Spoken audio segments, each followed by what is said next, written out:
جس طرح ہم اللہ کے حکم کو بجا لاتے ہوئے اس کی بندگی کرتے ہیں، ویسے ہی جن چیزوں سے اس نے ہمیں روکا ہے ان سے رکتے ہوئے اس کی عبادت کرنا بھی ضروری ہے۔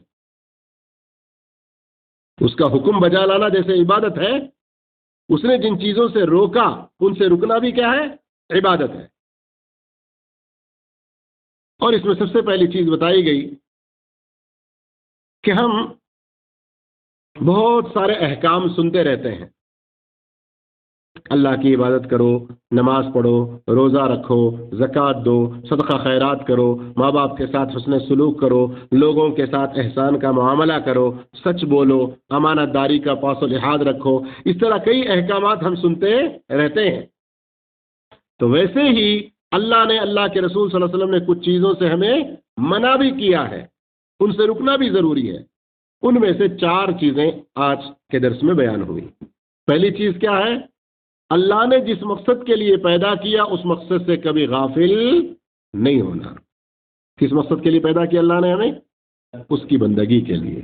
فرمایا وما خلقت الجن والانس الا لیعبدون، میں نے جنات اور انسانوں کو صرف اور صرف میری ہی عبادت کے لیے پیدا کیا۔ سورہ ذاریات کی آیت ہے۔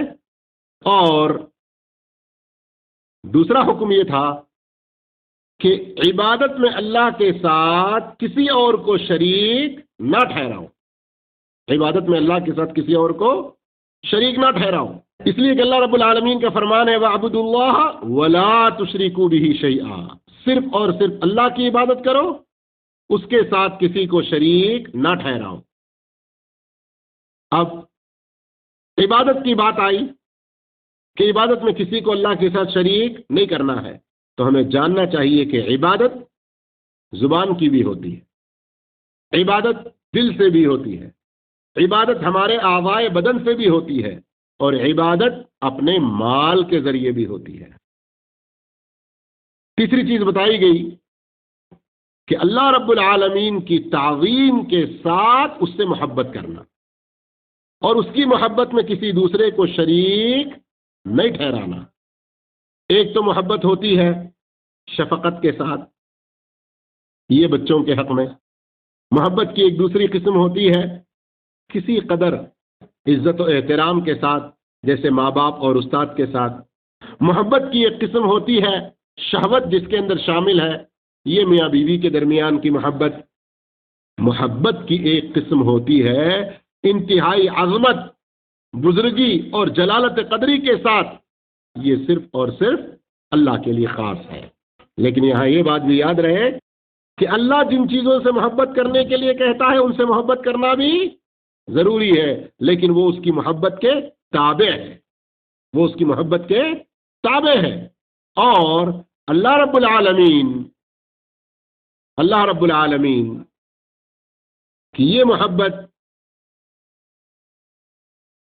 کہ ہم اچھے لوگوں سے، نیک لوگوں سے، بزرگوں سے، جو اللہ والے ہیں ان سے محبت کرنا، یہ اللہ کی محبت کے تابع ہے۔ لیکن اگر ان کی یہ محبت اللہ کی محبت سے بڑھ گئی تو یہ پھر شرک ہو جائے گا۔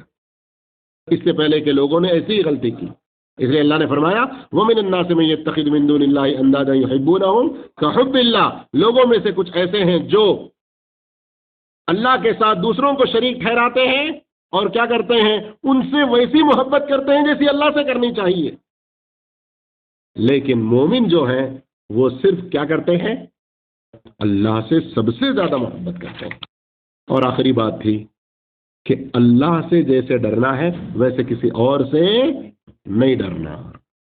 ڈر انسان کے اندر ایک فطری بھی ہوتا ہے، رات کی تاریکی سے ڈرتا ہے، اندھیرا ہو جائے، اچانک کرنٹ چلا جائے، کچھ آوازیں آنے لگے تو ڈر جاتا ہے، کہیں اپنے کھیت میں کام کرنے کے لیے چلا گیا، کوئی لومڑی نظر آئی یا بھیڑ نظر آیا، شیر نظر آیا، ریچھ نظر آ گیا تو ڈر جاتا ہے، یہ فطری ہے۔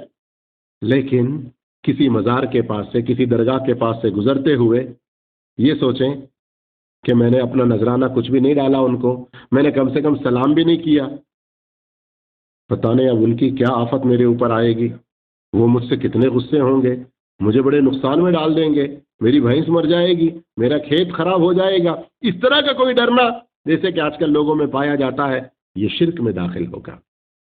اللہ نے فرمایا فلا تخشوہم واخشونی، صرف مجھ سے ڈرو، کسی اور سے نہ ڈرو، اس لیے کہ میں تمہارے اوپر اپنی ساری نعمتیں برساتا ہوں، میں تمہیں ساری نعمتیں دینے والا ہوں، تم میری اطاعت کر کے مجھ سے ہی ڈرتے ہوئے ہدایت پر رہنے کی کوشش کرو۔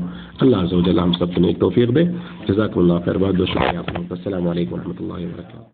سبحان ربك رب العزة عما يصفون وسلام على المرسلين والحمد لله رب العالمين۔